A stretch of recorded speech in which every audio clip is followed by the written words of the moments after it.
Welcome to the Navigating Tariffs, Trade, and Risk webinar. I'm Kim Cordero, Credit Solutions Deputy Practice Leader at Aon. Good morning. I'm Alexandra Job, Executive Director of the American Metals Supply Chain Institute. AMSCI represents companies across the U.S. metals supply chain, from trading and logistics to ports and more. On behalf of AMSCI, we're glad to have you with us for today's discussion. Good morning. My name is Dipesh Patel, Editor-in-Chief at Trade Treasury Payments. We're so excited that you're all joining from all around the world. Please do ask questions throughout the webinar and we'll endeavor to get them answered. And also a recording of the webinar will be available afterwards. Kim, over to you. Yes, thank you for joining us today for an insightful discussion on tariffs, changes in supply chain, how it impacts trade, and how businesses can manage their risks in this current environment. Can I have my panelists please join me? And I'd like to make some introductions. First, we have Jose Agasca, co-founder of Me Trading and chairman of the board of directors for AMSCI. Dave Collada, senior risk executive and chief underwriting officer at Coface North America. Larry Hansen of counsel, Sandler, Travis, and Rosenberg. And Ricardo Bariso, senior steel merchant at Cargill. Welcome. Thank you. All right. So let's dive in. Starting with Larry, maybe you can give us an overview regarding tariffs and the environment that we're in. Well, I think probably everyone on this call knows that the tariffs have been the bane of our existence now for a number of years here. The critical thing to take away is that none of the tariffs are new.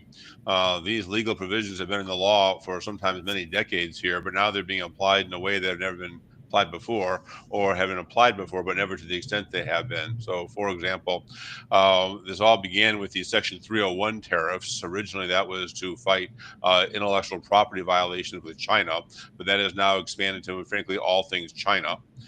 Then you had Section 201 of the Trade Act, which very specific things like solar panels, washing machines, very specific things. But it's another tool that the chief executive, the president of the United States, has at their disposal here. More recently, the more significant ones have been Section 232, which allowed the president to have additional tariff relief granted as he wants, and that's been his most popular tool recently here.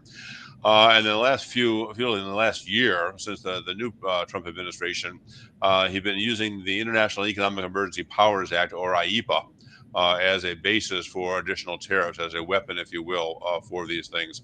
And that's been in the news a lot lately for the court cases that we're talking about. We'll talk about a little bit later, I think, today.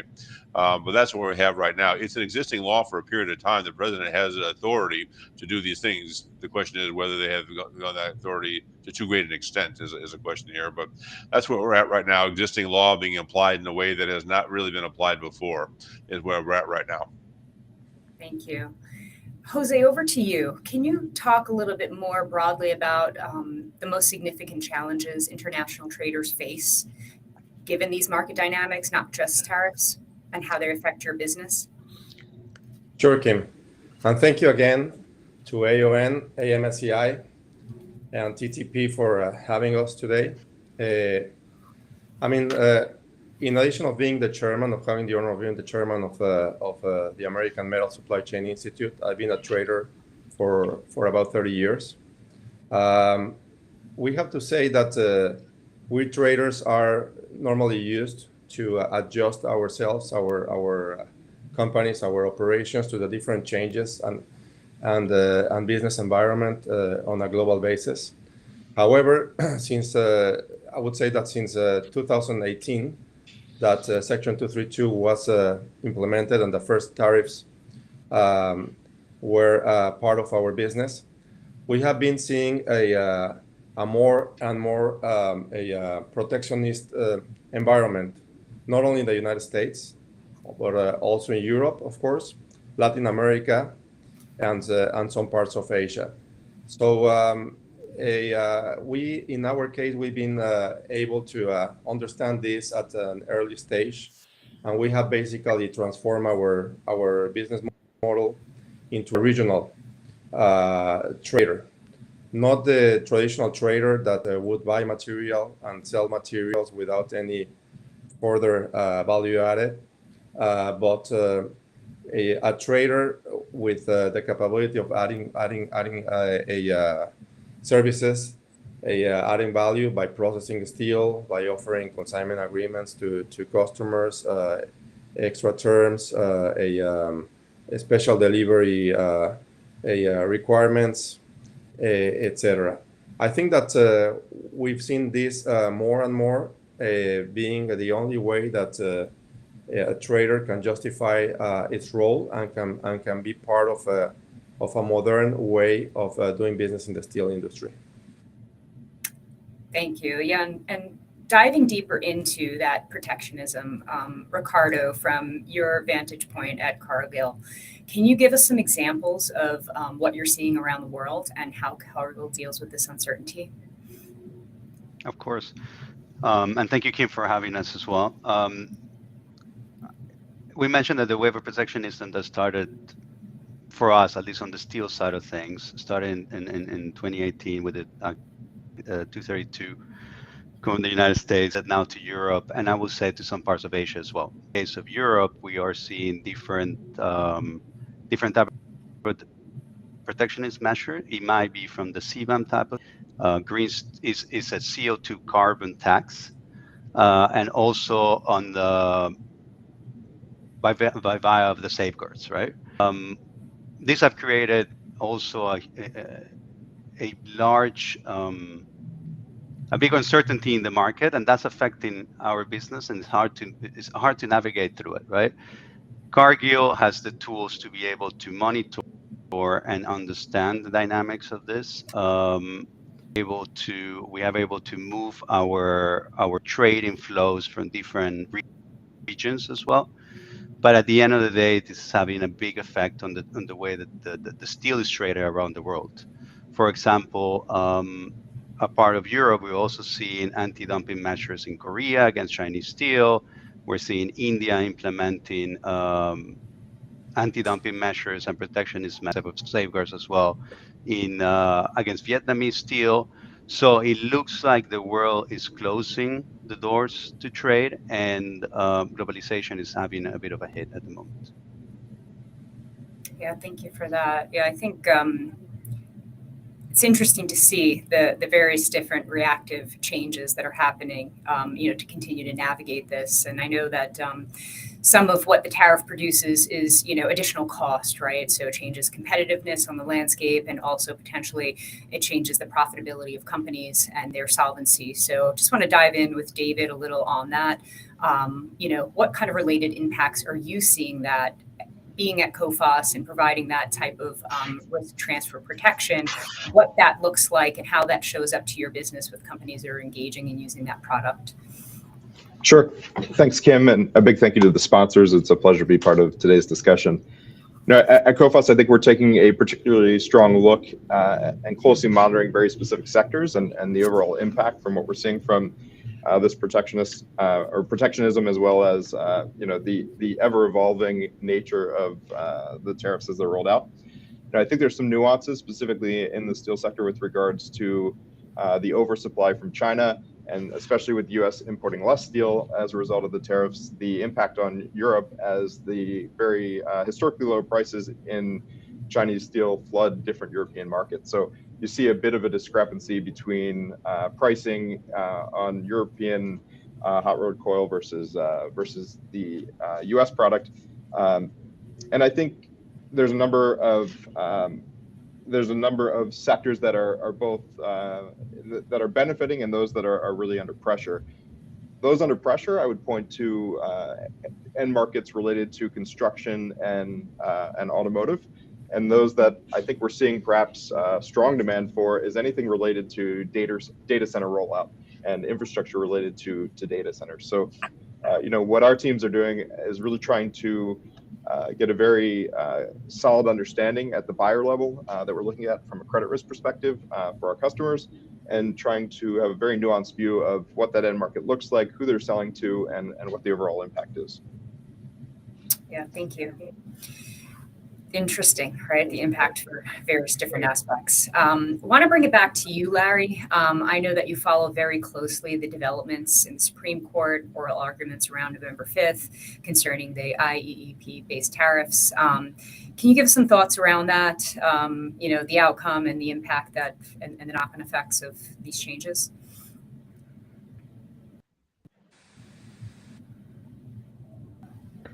Yeah, this is certainly one of the more interesting cases to watch from a trade perspective for some number of years here. The particular case that was argued before the U.S. Supreme Court last week was the authority of the president under the International Emergency Economic Powers Act, or so-called IEPA. IEPA has been a law since 1977. The predecessor statute was the Trading with the Enemy Act, and that goes back to 1917. So these are laws that have been around a long time here. But there's an open question of whether this law gives the authority to the president to use that request for an emergency to then invoke the powers and authority of the statute itself. The statute basically works. The president alone determines whether an emergency exists on criteria that are very only loosely defined, if at all. And if so, then he has complete power to do certain things. And the president has argued that he has the power to issue tariffs.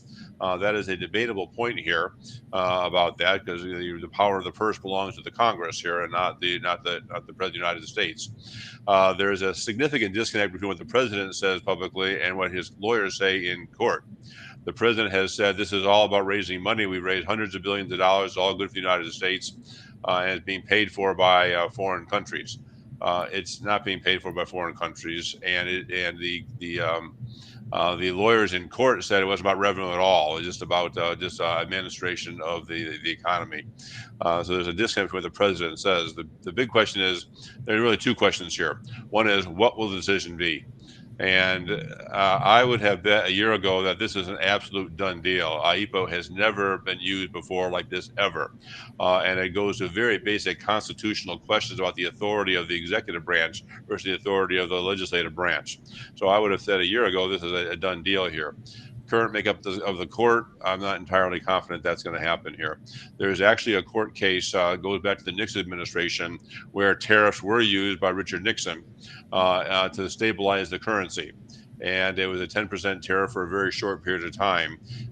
That could give the court the ability to say, well, it's precedent, we can't do it. It was a different context, first of all, and a different statute. It was a Trading with the Enemy Act, which was the precursor. IEPA was designed to limit the power of the president rather than expand the power of the president. So I think there's a good argument that says that past precedent is not really applicable here. So then the question is, even if there is a victory for the importers who have paid this tax over all these years now, what then? And there's a question about how that refund will work about that. And that's a tougher call here because we've never been in this position before. The president has said it's trillions of dollars. The world will come to an end. No one really believes that outside his immediate circle of contacts here. But the process of getting a refund here, there are different ways, different schools of thought on that. One of them is to file what's called an administrative protest. That required, anytime the government has done something wrong, the administrative protest is the procedure by which you can obtain that refund. It is a basic procedure, but now it would be used in a level that has never been used before. But that would be sort of the by-the-book answer. Certainly, so we advise clients to consider that. Another possibility is that no process is necessary. Once it's determined to be illegal, the government owes the money and must give the money back. If you trust your government to give the money back out of the honor of doing so, then maybe that's a hopeful possibility for you. A third possibility is Congress could step in, and the Congress would appropriate money to provide the refund that's there, and it will be hundreds of billions of dollars here.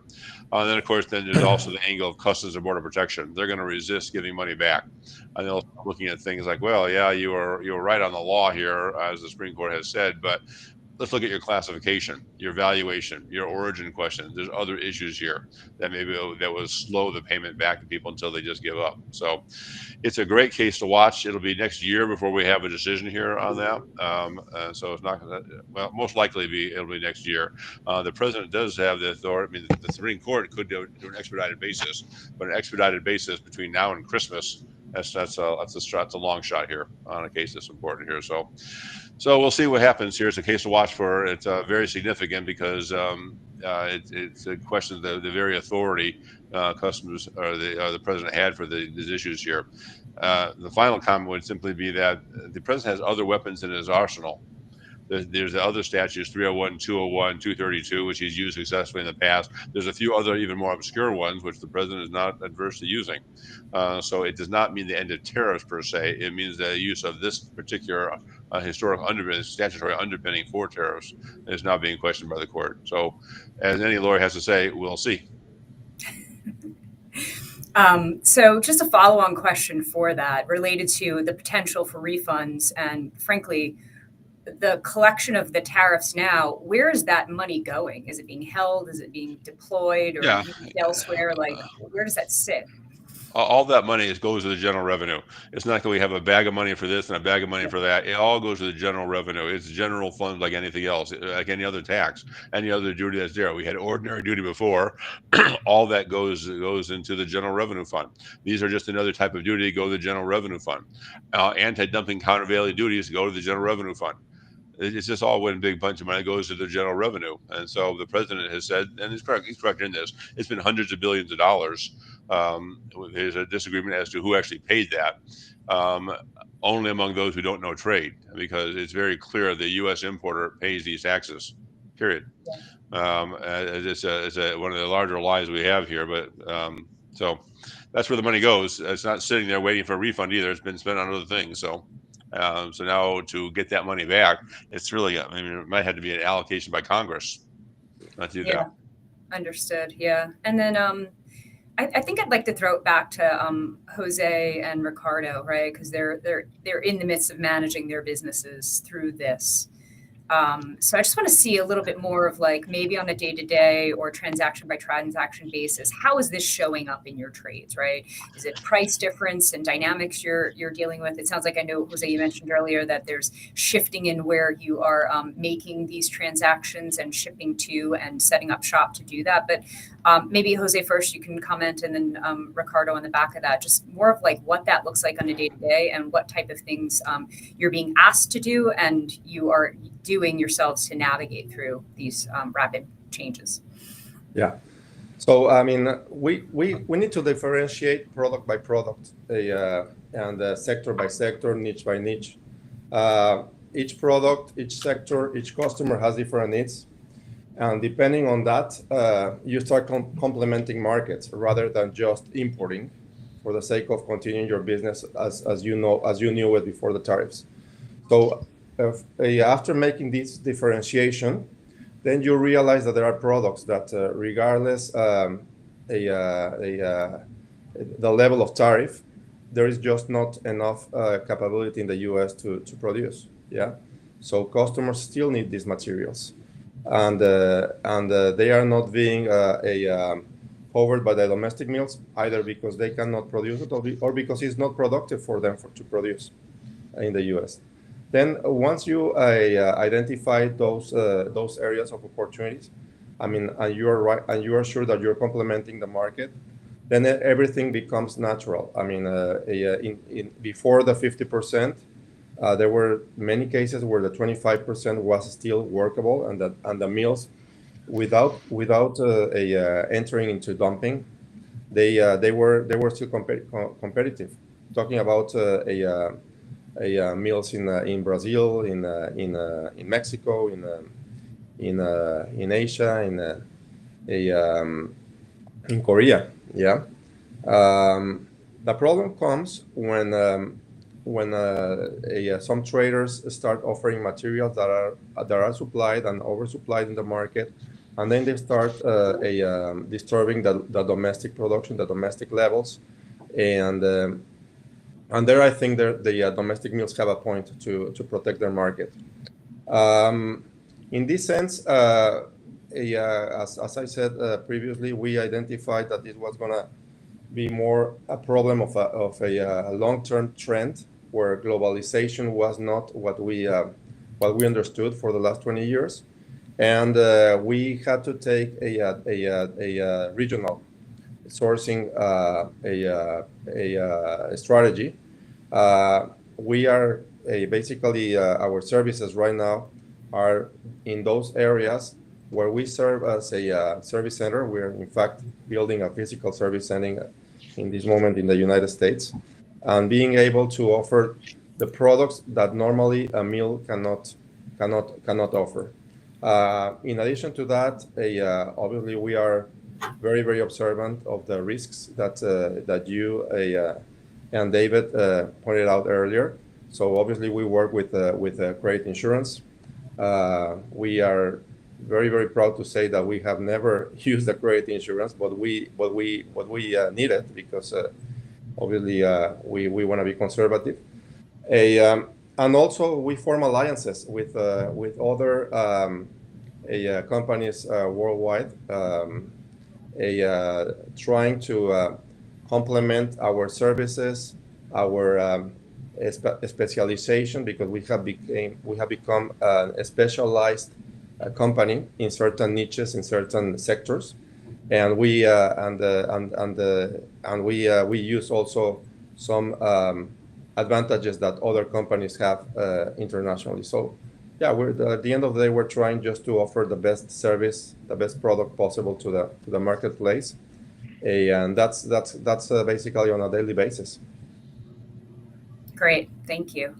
And then flipping over to Ricardo, I know I think a lot of your focus is in Europe, and you talked a little bit about some of the measures that are happening there. I don't know if there's anything further to expand on that that's helped you to kind of combat that you can speak into detail about, mainly like safeguard changes. And I know you mentioned CBAM implementation. Yeah, look, I think life as a trader has become way more difficult than it was before. In some cases, we're flying blind when we do some trades as well. That's why analytics is very important for us. We use that on a daily basis to try to understand our potential risk, and that's actually what we're asking from our customers. How can Cargill, as the trading company, can help me mitigate my risk, right? And that might be by taking import risk, but taking price risk out of the hands of the customers. There's such a big degree of risk and uncertainty in today's environment that it's just very difficult to navigate, right? So what we're trying to do is trying to support both our suppliers and our customers to navigate through these uncertainties, right? And as a trader, you just have to take more risk going forward, right? And this risk has to be measured. So that also makes us look closer at the type of trades that we're trying to do, be more so on the trades and the counterparties that we're doing business with as well, right? And yeah, again, if it comes to, I want to go back to what David mentioned. I think China is a big part of this, unfortunately. You guys heard about it, but it's the involution theory in China that basically, and I can, if you look it up in ChatGPT, basically refers to a cycle of excessive self-defeating competition where individuals and class more efficient without gaining proportional rewards out of this. So it's what we call a race to the bottom. And we have seen that on the steel business particularly, but now it has also a spillover to automotive, particularly on the electric side of automotive side.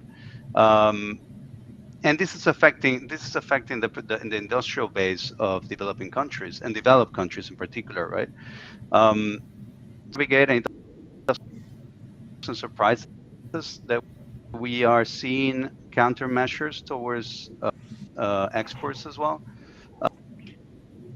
I know that China is trying to address those issues. We know that China is trying to address those issues, but we are definitely worried about the protectionist measures that developed countries are doing, not only from the risk side of things, but also from the economic dynamic side of things. You know, I think at the end of the day, we might see, again, what David mentioned earlier. The United States today pay double the price on steel that what China and other countries are importing from, right? So how does that affect the industrial base of the United States? And a similar change we're seeing in Europe, right? So the question mark is, how does that affect demands? And we're seeing severe signs that demand has been disrupted because of these protectionist measures, right? especially here in Europe, right? Europe depends on a highly skilled engineer workforce in business, and we have seen China has caught up significantly to the way that Europe used to do business, and especially in the capital goods side of things. And compounded with the protectionist measure in the United States, especially now in the derivatives, 232 tariffs, is having a huge effect, right? Especially on the steel side of things. Yeah, that makes sense. Yeah, and I guess moving from that thought process over to how that's showing up in regard to movements in the credit limit levels, right? A lot of companies in this space, steel, metals in general, are leaning heavily on trade credit insurance as a product, right, to de-risk, maybe to vet customers, for financing purposes as well. David, can you talk a little about the movements you're seeing on that? I know that you see up and down the supply chain, and how the adjustments are being made in this environment, and how Coface is then accommodating that, right? Because you have a lot of customers that are trying to continue to do good, healthy business, and you're supporting that. For sure, for sure. And maybe just to take a step back for a moment, for those who may be less familiar with the product, trade credit insurance is essentially offering insurance against payment default risk or bankruptcy risk.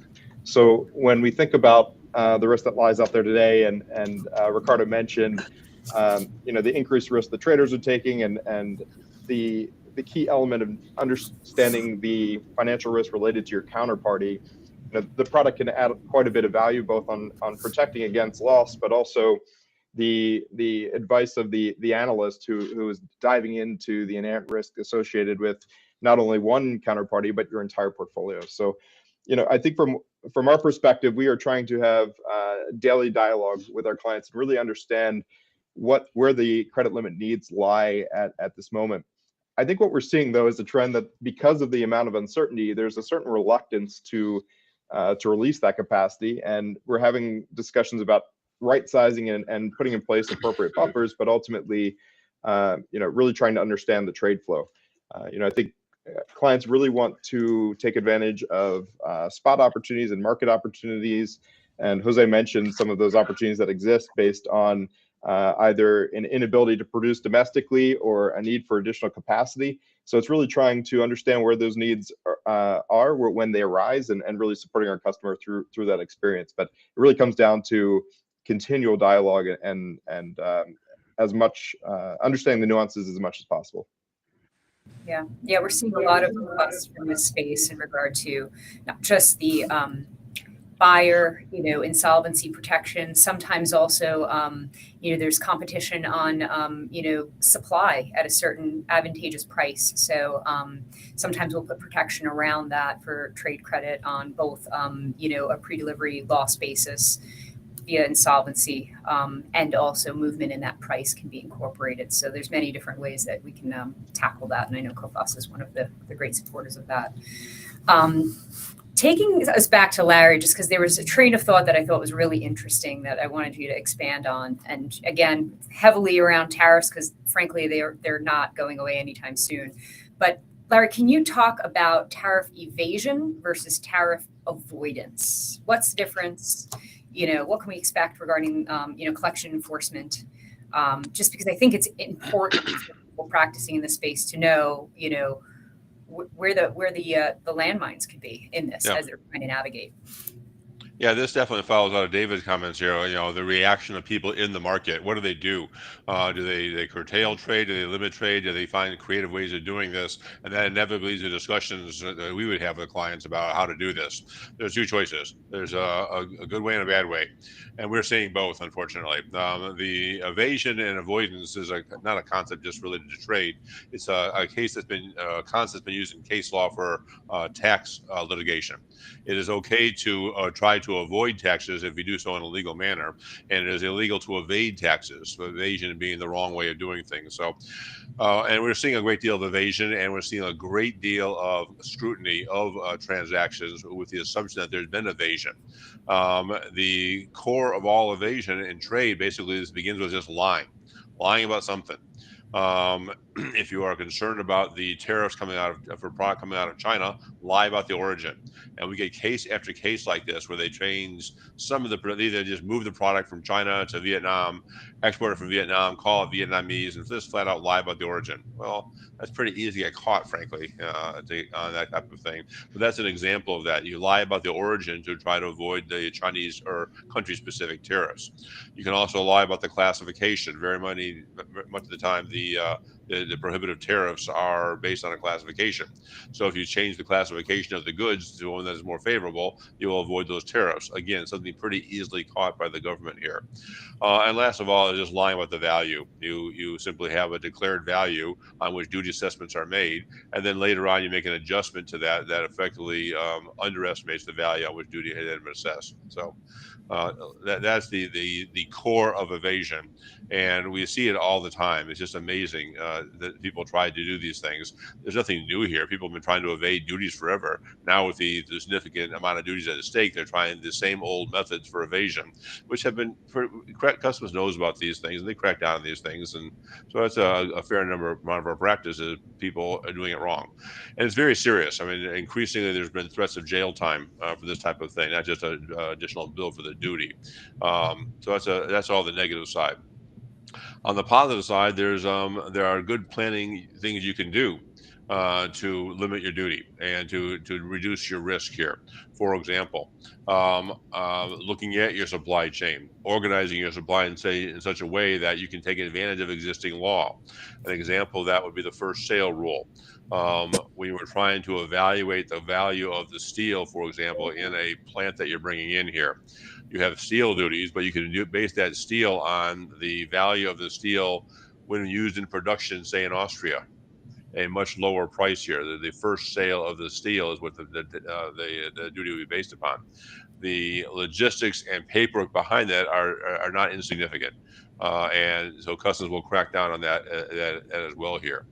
Classification is another one. You find out that if you bring in your product in pieces, the pieces have less duty than the whole, or vice versa. So good customs planning can sometimes change or eliminate duty entirely. So these are, again, tried and true techniques that can be used to avoid the taxes here. The key thing about avoidance is you never have to lie about it. You go to customs and say flat out, here's what we're going to do. We're going to use the steel price from Austria to Germany as the basis for our steel tax that we have to pay. And then we're going to have the regular ordinary duty based on the whole, using on these methods of valuation. Again, things that have not changed for literally decades. Now we have to return to and be able to solve those problems here. The real key is just the attitude toward it, and you will have people in this country and overseas who will just say, I can solve that problem for you, just do this. It's real simple. And it's usually wrong. It can be fairly complicated here. So it's a good example where just good homework can really save the day, or at least you go into the situation with your eyes wide open here, so you can adjust your relationships with the working with your importer, your exporting client overseas here. The last one I'll mention is just exceptions, exclusions that are available, and this is where the U.S. importer and the foreign supplier who's exporting the goods to the United States can work together to get certain exclusions and things like that. There's very positive things that can be done there in Washington at different levels here. Also, different techniques you can use to resolve that can eliminate the duty in whole or in part. So the bottom line here is there's a good deal of customs planning that can help minimize the risk. And if you take a different approach of just looking for the quick shortcut, usually by a guy overseas going to lie about something, that's pretty quick too. It's going to be caught. The customs is aware of these things. So obviously we represent clients who evaded the law, but the best alternative is obviously good compliance program and good homework on the import side to have good avoidance. Yeah, that's really interesting. I mean, it sounds like best case scenario, someone's proactively thinking about this, partnering with someone like yourself to get some guidance around how to put together a plan, for avoidance, right? And to, stay clear of any evasion and any kind of, repercussion from that. Yeah. And you mentioned that you do work with clients that probably come to you where they've tried to figure it out on their own and ended up more in that evasion bucket. Yeah. What does that look like for a company now, right? Because you can imagine someone's in the midst of, they thought they were figuring it out. They had some footfalls. Yeah. Now, you've got to back that out and then maybe hopefully keep things moving forward. Yeah. What does that look like for you? That's the pain I feel, because we will have clients come to us and say, "Hey, we did it this way," and and they did it wrong. They just did it wrong, and we've had clients that like they built plants. They were moving. Back in 2020, they moved plants out of China into Vietnam, for example, and built the product there. And they really tried to follow the law. They spent tens if not $100 million on building a plant, but the quality and type of work they were doing, transforming the otherwise Chinese material, was not sufficient. It was not, as we would call it, a substantial transformation, and therefore you still owe the Chinese duty on top of perhaps sometimes Vietnam duty on some things. So it's a disaster waiting to happen here, and those are the horrible cases. Because a client comes to the office and said, "We can help you get out your penalty. We can still do things to help you here, but that duty, you might want to be talking to a bankruptcy attorney pretty quick." There are times when in a pretty short conversation, always they've already done something they did not get advice on, and sometimes the advice is just advice from someone who had a vested interest in, frankly, pulling the wool over your eyes. You know, time and time again, they have a client who brought in xanthan gum from Malaysia. There's no xanthan gum from Malaysia. It's all coming in from China through Malaysia, and everyone in the industry knows this, but not this guy. And it's $80 million in duty. There's a whole warehouse full of stuff you can't sell. So you get good advice early and often is a good rule of thumb here. Wow. And then, is there space to correct that before an investigation starts? That kind of leads towards a proceeding against them, right? If you identify someone that comes to the table to you and says, "Hey, we've been doing this," you identify that it's not a great method. It's more evasion. And can you go and kind of get ahead of it and correct that before it becomes an issue? If you can, for example, a client comes and says, we want to get out of the Chinese duty. What do we got to do? Fine, move your plant to Vietnam and do it this way. And customs is okay with that. This is a good example of avoidance here. You can go to customs and say, we are going to move our plant to Vietnam. We're doing it just to get around the duty. We don't want to pay that Chinese duty. We can't afford it. It's just too much money, or the uncertainty, because China goes up and down, depending on the whim of the president. So you're going to go ahead and move it to you're going to move it to Vietnam, and you tell customs what you're going to do. You explain to them that it's a substantial transformation, a legal doctrine, which you can create documentation that proves that. And with customs blessing, you have Vietnamese product. It's not like customs is trying to fight that. They're okay with you trying to avoid duty, as long as you do it by the book. And in all fairness, that is their job, to make sure they collect the revenue. So do it by the book, you're in good shape. Yeah, no, thank you for that. Yeah, really interesting. So let's change the theme a little to kind of positive and growth. Jose, can you talk to us about, U.S. and Mexico and strong opportunities for expansion in these markets, given the current environment, what your sights are there? Yeah, well, I'll try to be positive on that one. But Larry was just talking about the situations going on, for example, China and other countries in Southeast Asia. I mean, everything looked very positive until the implementation of tariffs from the U.S. into Mexican goods, and Mexico hasn't implemented tariffs into U.S. goods. And I think that many companies that 4 years ago decided to make an investment in the border on the Mexican side, hoping that the nearshoring was going to be a bright future, are now struggling to identify which opportunities they will find on the concept that they created several years ago. At the same time, I think that trade has existed for thousands of years, and we will always find a way, because it's a natural path of doing business. I mean, it's just a matter of international and regional, in this case, North American supply and demand. Mexico has products that are demanded in the U.S. and cannot be produced in the U.S. The other way around. The Mexican industry in general depend a lot on U.S. goods. So I think that the next review of the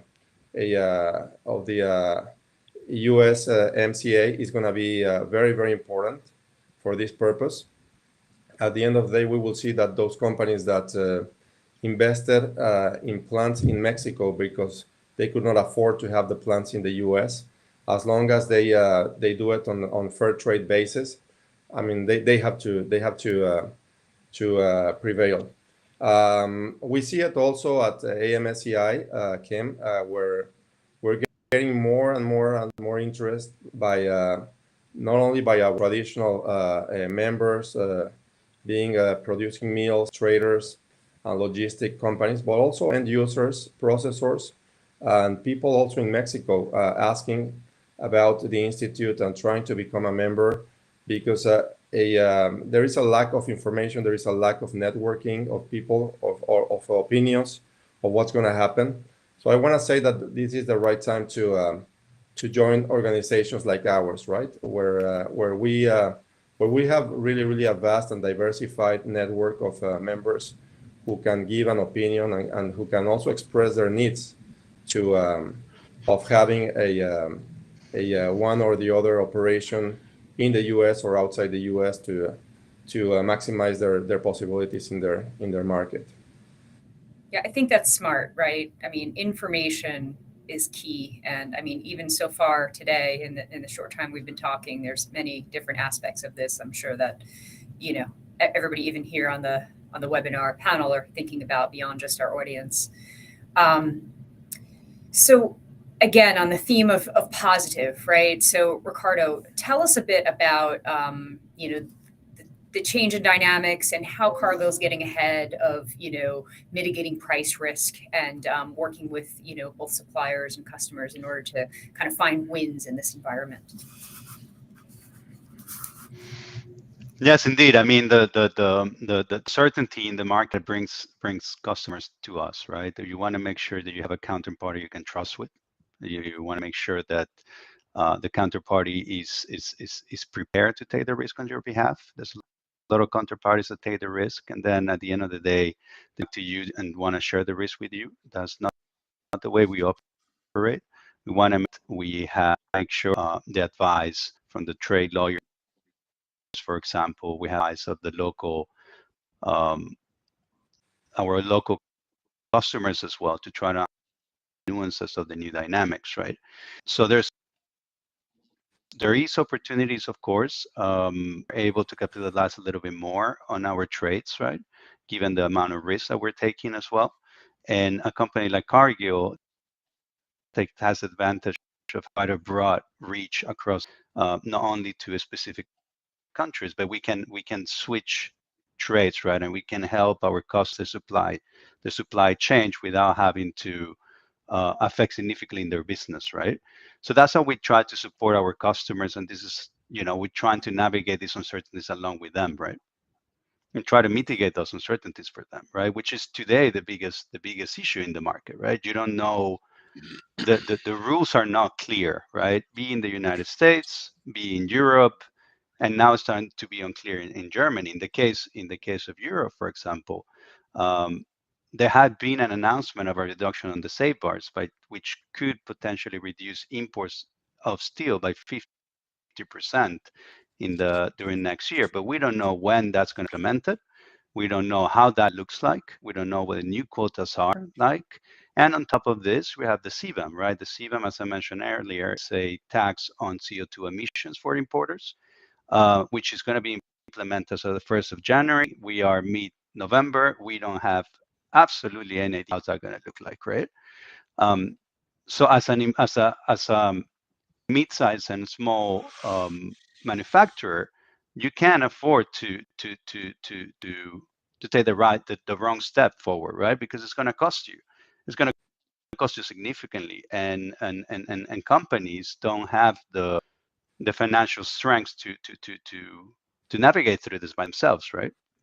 Then again, this is what we do with the support also with the credit insurance, right? I think for us it's very, very important to have companies like Ofase, like Aon, like Allianz, and so on as our partners in these uncertain times, say, right? Yeah, no, it makes a lot of sense that, through all of this, it's really the strength of your counterparties a bit of know your customer and just understand, what they're capable of doing, whether they're your supplier or your buyer. And so probably additional due diligence on that, which, COFAS is a resource for that, right? They have a lot of information about these trading partners. They're watching that trade. There's reporting requirements that let you know if, someone is slow on a payment, which could be a red flag that it's headed in its direction. And they also have information, financials that they're able to kind of constantly get updated and kind of push that information out to market. So, David, I think this is probably a good space for you to tell us a little bit more about what that due diligence looks like, that companies can partner on with COFAS in this situation, related to these cross-trade relationships that can help strengthen, the counterparty risk that you might have and avoid, weaker partners that, kind of put you at risk of loss for not just them, but, anything up and down the supply chain. Sure. Well, thanks for the question. I think Larry and Ricardo also did a nice job of outlining some of the risks that exist in the market today, right? So even if you have a company that appears to be investing in operations and shifts their plant to Vietnam and then realizes they're running counter to the legal constraints related to customs law and the tariffs, very quickly a bankruptcy event risk occurs. So, I think what we continue to do is to really take a deep dive into the most vulnerable sectors to increase our due diligence processes related to the frequency at which we're collecting financial data, the types of questions that our analysts are asking directly to debtors in our conversations related to supply chain developments, related to tariff implications, and related to end market demand. And that really helps us to position our portfolio to be proactive on risk monitoring and any potential risk actions, and to partner with our clients to ultimately reduce risk across the portfolio and to partner in avoiding loss or at least minimizing loss. I think from our perspective, the better the depth of data, the better the storyline, the more we can support from a credit insurance perspective. But it really comes down to those conversations and having a very proactive response to an ever-evolving news cycle, and to make sure that the appropriate alerts are in place to notify our clients and to partner on that loss minimization. Yeah, no, I think that's very valuable. And I want to. If I can add something else that just I think is very important on what Ricardo and Dave just said. I mean, these are the times, that there is an enormous amount of uncertainty, and people, as Ricardo says, customers come asking for help because they know you for a long time, right? We've been in the market for many years. Although in the U.S. we operate as Gambeck 3 years ago, which is a U.S. company, with a bunch of capabilities that a normal trading company normally do not offer. They know us. We've been around. They trust us. Obviously, it's the time to know your customer well. You need to know your customer. You need to know their capabilities, their financial situation, their market situation, in order not to. People think that because we have credit insurance, we're covered. But the worst thing that I think you can do is to present a claim to a credit insurance. So you have to treat your credit insurance as you treat your bank also, because here in Europe, credit insurance is a tool to get credit. The banks take the credit insurance as a collateral, so it's equally important for us. But also is the time that customers know exactly who they are dealing with, because every time the market change, there are new players in town. Yeah. And there are people offering and promising different things that may look very beneficial, but in reality are not real, and that's where problems come. So my suggestion is to really, if you're gonna buy steel, no matter if it's domestic or international, you have really to know your supplier and make sure that they are covered, that they are following every legal requirement internationally from origin or in the case they import, or domestic. this is the time to be careful, and it really, really mitigates the risk to know who you are dealing business with in all the aspects of our business. There are many, many cases where we have preferred to say no to a customer than really entering into a risk that is unknown for us and that we're going to disappoint someone, right? Or that we enter a risk that we cannot measure. I think these are the times to have these things in mind all the time. And maybe, Jose, just to add one thought on that, I think it's important at the moment of the transaction, but also the ongoing risk monitoring that happens after the point of transaction. Right. And I think that's where a company like Coface can also really drive a lot of value through that ongoing risk assessment, continual, quarterly type reviews, and really provide an alert system when deterioration occurs, and be as proactive in that risk prevention as possible. Yeah. And back to your point earlier, Jose, this is about information, right? So this information that, the parties, transacting in the market they can see the landscape. And then there's information that Coface or, credit insurers sit over. And so it's a sharing of that type of information that helps, right? Because you might come across a new counterparty for you, but they might be someone that's got a great reputation in the market, has a very good balance sheet that maybe they're not going to share directly. So Coface can be an intermediary for that, and vice versa, right? So there might be someone that's known to you in the market, and they maybe have caused some issues elsewhere. I mean, it's a matter of information, but it's a matter also of principles. I mean, look what happened to in Mexico, for example. 3 months ago, the government decided not to let any import from Malaysia, Indonesia, and Vietnam. Just was announced from one day to the other. So many companies got undersupplied. Many companies got really issues with having to take the material somewhere else when they decided to be the importer of record, because many traders sold on a CIF basis, and when many other companies, I mean, we decided not to engage and not to offer because we knew that there was a rumor that this could happen. So I would again insist on asking the people that you know for many years, that I'm sure that if they are reputable companies, people with principle, they will definitely prefer to advise not to do the business rather than doing it. These are the times to do that. Yeah. Very nice. I agree with Jose 100%. So I know we're whittling down on time, and I just want to take some more big picture views. I know, David, you have some insight and some thoughts around some of the other movements that are happening across the globe. So, there's recent in-person meetings held between U.S. President Donald Trump and Chinese President Xi Jinping.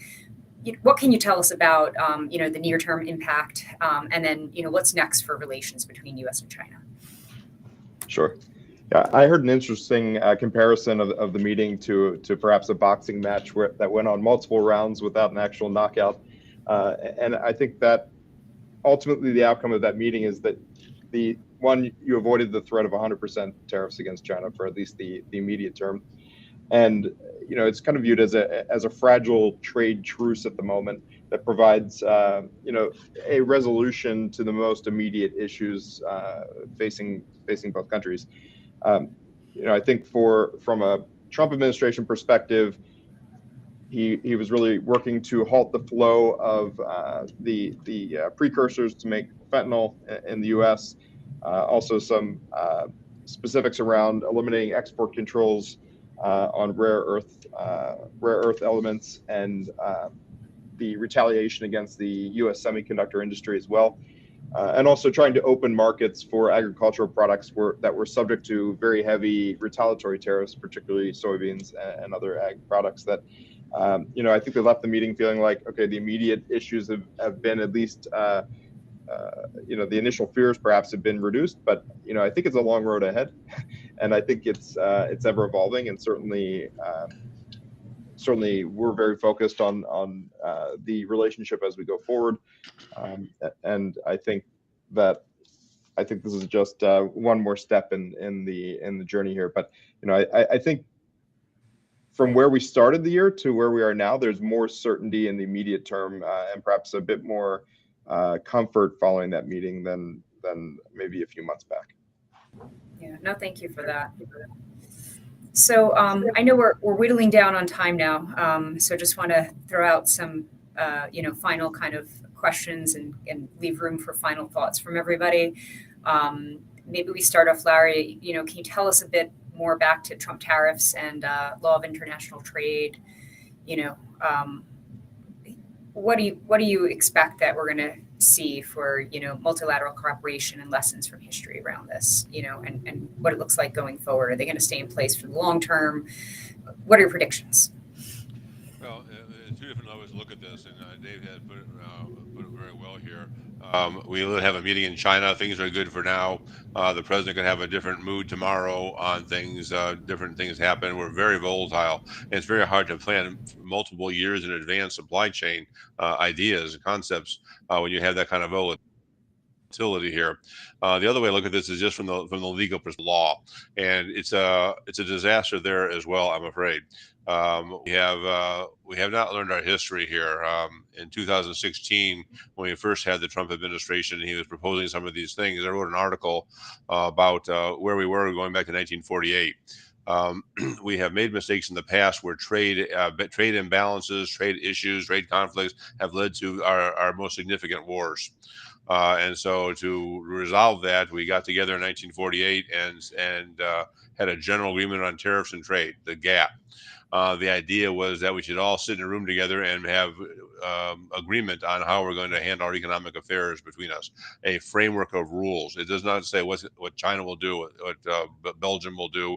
It will be along the lines of these are the rules we should all follow here. Those rules are largely out the window. They have certainly been compromised here. At two different levels. One is the World Trade Organization is certainly not what it was designed to be. In all fairness, this is not a Trump creation. This has been eroding for some number of years now. The appellate body of the WTO essentially does not exist. We do not have enough people, enough judges. So if you win in front of the WTO, then you appeal. Well, then there's no appeal because they don't have the mechanics of being able to handle that appeal there. The second thing is just the idea of world trade law was to have a unilateral across the world. We would have one set of laws, one set of rules, regulations, and we've done very little with that. We have a harmonized tariff schedule. That's a help. Since 1948, we really only passed one international rule, and that has to do with the mechanisms of trade and trading policy and things like that, but rather just sort of a mechanical where the mechanics of trade would be working. We have now split it into unilateral actions by a single country. The president says we're going to have these tariffs unless you negotiate with me. You will negotiate with the United States, and then we'll give you a break, but not you. And it becomes very much just the mood of the president. And that's really hard to make any plans for the future. We have not really learned the lessons of working together through an international organization of trade law, and we're really evading that right now. So I think that was a process that began before the Trump administration. It took a even decidedly more negative turn during the Trump administration, and we'll see where we go from there. I do fear that we don't know our history, and we will just have more splintered trade, where trade is not a conflict. It is a weapon that can be used, and more powerful people with a more powerful economy can use that weapon. On the positive side, other countries around the world are saying maybe not so much. Maybe we shouldn't trade in the dollar. Maybe the United States should not be the center of the world in her trade here. So we'll see where that happens as well. So it's a very volatile time, both for businesses on a day-to-day shipment kind of basis, but it's also a very volatile time for trade law. And we'll see where that goes again in the future. Thank you for that. And just mindful of time, I'm going to leave if anybody has any closing thoughts before we wrap up. I feel like we could go on. There's so many different themes here and impacts and implications. But please jump in, Jose, Ricardo, David, and then maybe we'll leave. If there's Q&A, and certainly I know we're available. For continued discussion, and our contact information has been made available through the platform. Yeah. Okay. Well, thank you, everyone. Thank you to the panelists for all this information and to our sponsors and hosts, AMSCI, TTP, and Aon. And great to have this discussion, and will be really interesting to see how things develop for the future.